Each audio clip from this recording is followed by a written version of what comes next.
Quick video here of how to remove the intake manifold on your Honda Trail 70. You have 10mm stud nuts here, or stud bolts.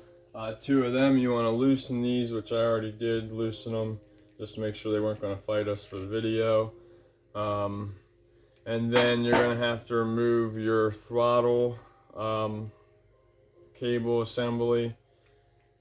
So then once you get your two 10mm nuts out, you unscrew that, then remove this.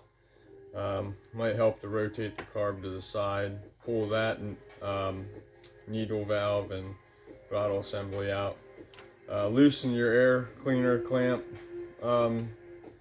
cable, and then you can just pull out if your fuel lines are off, and then remove your overflow tube or your drain tube, and then that's how you would remove your intake manifold with the carburetor still attached.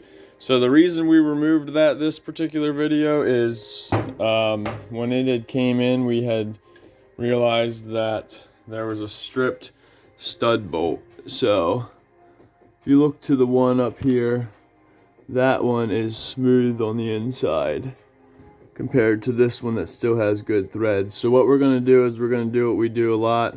We can drill and tap that out and helicoil it, so that'll be in the next video. Stay tuned. But that was how you remove the air box, clean and simple. Both your reserve line, your main line, loosen your clamp, take two 10mm bolts out, that's it. Alrighty guys, peace, be blessed.